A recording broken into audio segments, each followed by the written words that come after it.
Justin Gaethje has fired back at fans ahead of UFC 324, making it clear that he's frustrated with the growing narrative surrounding his upcoming fight. A large portion of the fan base has recently begun leaning toward Paddy Pimblett, largely due to Pimblett's youth and grappling ability. Gaethje has openly criticized that mindset, calling it fickle and ignorant, and suggesting that fans are quickly forgetting his resume and proven success at the highest level of the sport. Tension around the matchup intensified after photos circulated online showing marks on Gaethje's face. Some fans immediately speculated that he was dealing with a staph infection. Gaethje denied those claims outright, but the denial only fueled further backlash. Critics accused him of lying and questioned his health heading into UFC 324, adding to the pressure surrounding the bout. Despite the noise, Gaethje remains supremely confident. He believes Pimblett is being overrated and has pointed out clear weaknesses in his striking, particularly the way he leaves his chin exposed during exchanges. Gaethje plans to rely on his experience, technical ability, and durability to exploit those mistakes. His strategy is to extend the fight, push Pimblett into the later rounds, and take control as fatigue sets in. Gaethje has also addressed the emotional side of the matchup, explaining that while the animosity isn't personal, it's fueled by doubt from fans who have underestimated him. He's motivated by the idea of proving people wrong and showing why he still belongs among the elite.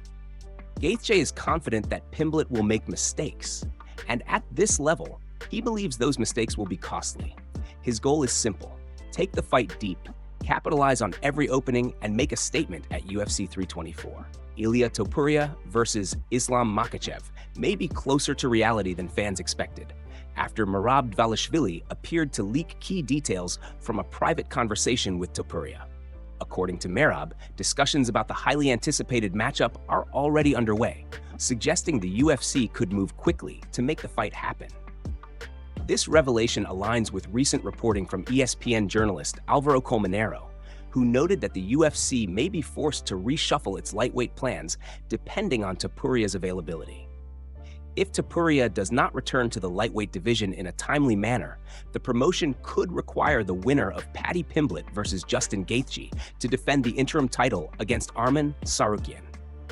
That scenario would dramatically impact the title picture and potentially delay the Makhachev versus Topuria showdown.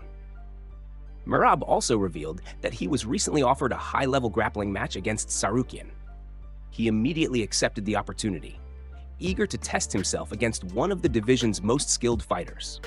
Unfortunately, Merab was forced to withdraw due to a minor training injury, though he made it clear that the matchup is something he would welcome in the future. As for Merab's own competitive path, he is currently in line for a bantamweight title shot later this summer. The most likely scenario has him facing the winner of Petr Yan versus Umar Nurmagomedov, assuming Umar gets past Davison Figueiredo at UFC 324. With potential title fights, interim defenses, and elite grappling matches all in play, multiple divisions appear poised for major shakeups. Merab's comments have only added fuel to the fire, placing him at the center of some of the UFC's biggest upcoming storylines. The winner of the UFC 324 main event could be headed for an interim title defense against Arman Tsarukyan, according to respected ESPN Spanish journalists Papa Leguizamo and Álvaro Colmenero. Both reporters, widely regarded as among the most reliable voices in Spanish MMA coverage, have confirmed that the UFC has no plans to strip Ilia Topuria of his lightweight title and is willing to give him as much time as needed to return. According to their reporting, even if the promotion is forced to introduce an interim title defense, it would follow a similar model to the heavyweight situation involving Tom Aspinall and John Jones. While Jones remained the undisputed champion, Aspinall was required to defend his interim belt in Jones' absence. The UFC appears confident in Topuria's star power and long-term value, making it realistic that the interim champion could defend the belt until El Matador is ready to return. This opens the door for the winner of Paddy Pimblett versus Justin Gaethje to defend the interim title against Tsarukyan. Pimblett has already stated publicly that he would accept that fight if Topuria's absence continues, signaling his willingness to stay active and prove himself against elite competition. Meanwhile, the UFC 324 main event has sparked debate among fighters and analysts. On a recent episode of the Jackson podcast, Khalil Roundtree and Demetrius Johnson shared opposing views on the matchup. One leaned toward Pimblett, while the other favored Gaethje, citing his experience, composure, and the strategic approach he's developed alongside coach Trevor Whitman. Gaethje's supporters pointed to his history against top-level competition, noting how he has consistently handled elite, seasoned opponents with disciplined execution. While Pimblett has shown promise and toughness, critics argue he hasn't yet faced someone with Gaethje's level of technical experience and fight IQ. With interim title implications looming, UFC 324 could shape the lightweight division in a major way. Jorge Masvidal has reignited speculation around a potential White House fight after hinting that he is already deep into training for what he described as something very big. While remaining deliberately vague, Masvidal refused to confirm or deny any opponent, but he explicitly mentioned Conor McGregor by name.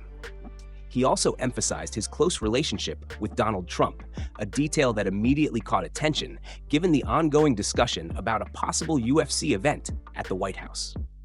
Masvidal's comments come shortly after Dana White publicly stated that Conor McGregor versus Michael Chandler will not take place at the White House. This was a surprising development, considering both McGregor and Chandler previously claimed the fight was already agreed upon.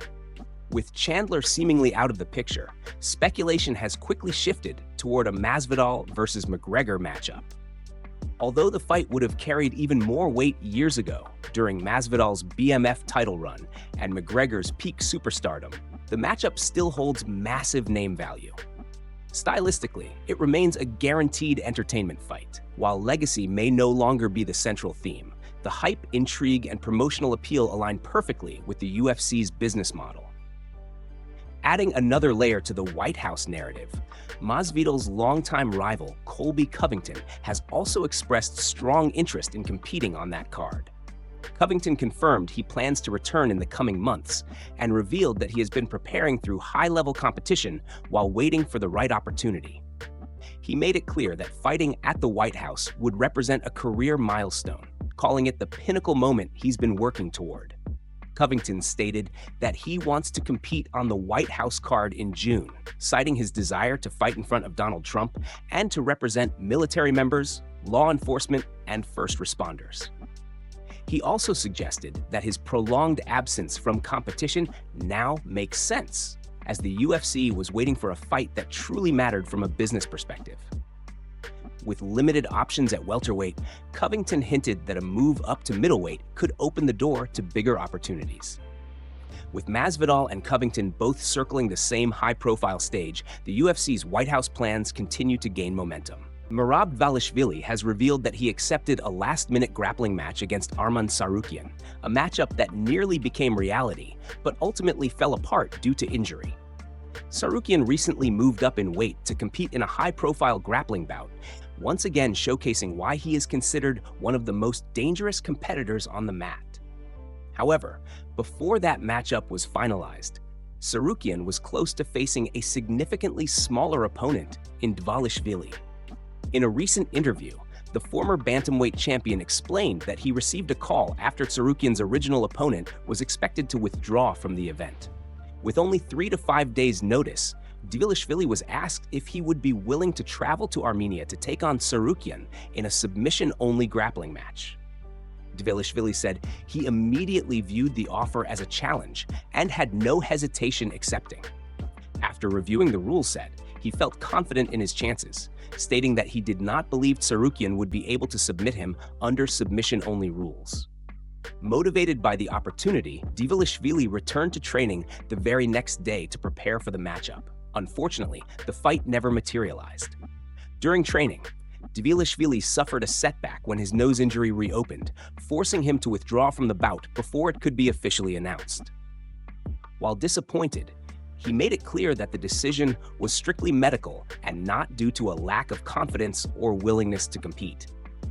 The near miss has sparked interest among fans, with many now debating whether Tsarukyan would have been able to secure a submission against Dvalishvili despite the size difference. With both fighters known for their elite conditioning and relentless pace, a future grappling matchup remains an intriguing possibility if the opportunity arises again. Max Holloway has made a bold statement ahead of his rematch with Charles Oliveira at UFC 326, suggesting that a submission victory is not off the table. While Holloway is widely favored to retain the BMF title, very few fans or analysts are predicting that he could submit one of the most accomplished submission specialists in MMA history. However, Holloway is warning people not to completely dismiss that possibility. Holloway's rise to superstardom has been built largely on elite-level striking, particularly his high-volume boxing and relentless pressure.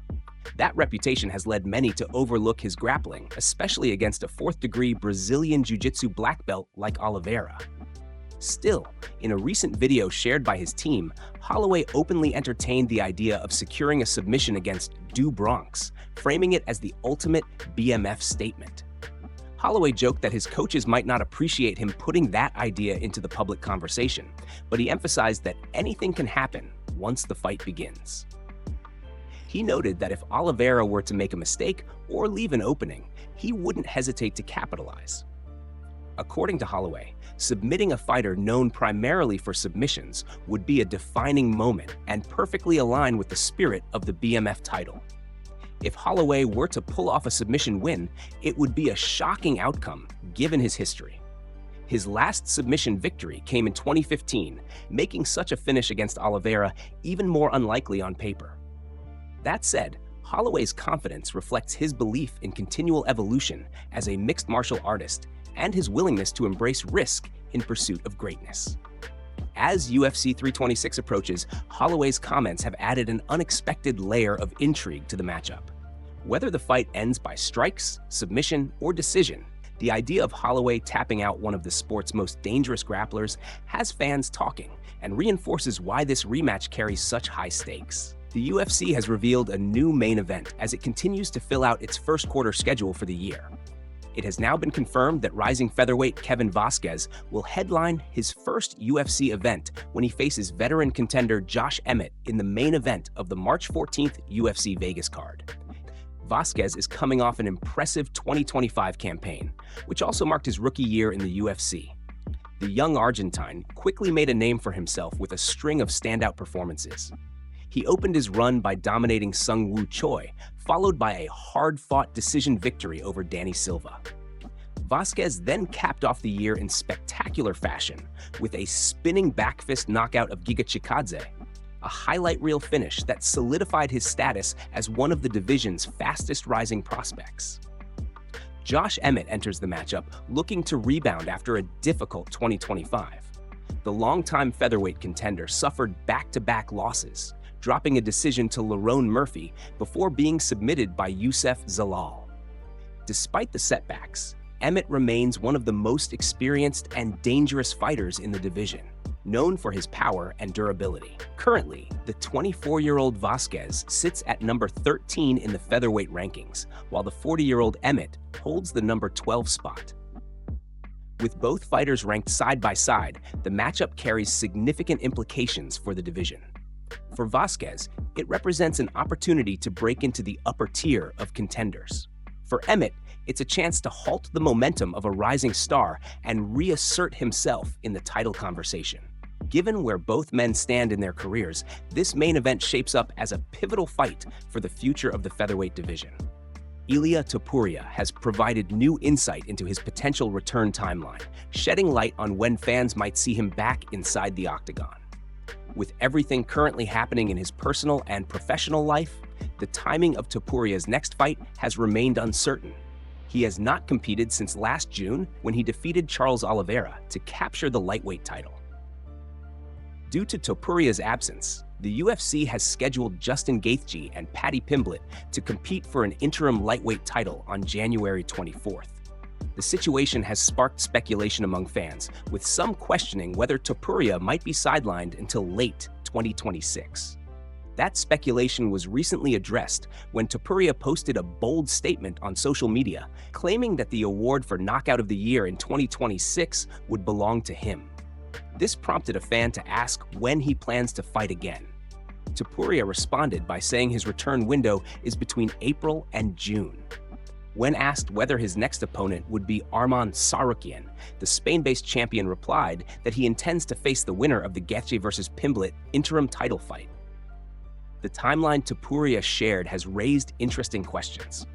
If the winner of the interim title bout comes out healthy, an April return could be realistic. However, it has also fueled speculation that the UFC may be aiming to feature Topuria on a major June card, potentially tied to the highly discussed White House event. Topuria also addressed talk surrounding a potential future matchup with Islam Makhachev. After a fan suggested that Makhachev would submit him if they fought, Topuria fired back confidently, dismissing the idea entirely and making it clear he does not believe Makhachev poses that kind of threat. With an April to June return window, an interim title fight already scheduled, and tensions brewing between champions, the lightweight division continues to move toward a massive showdown.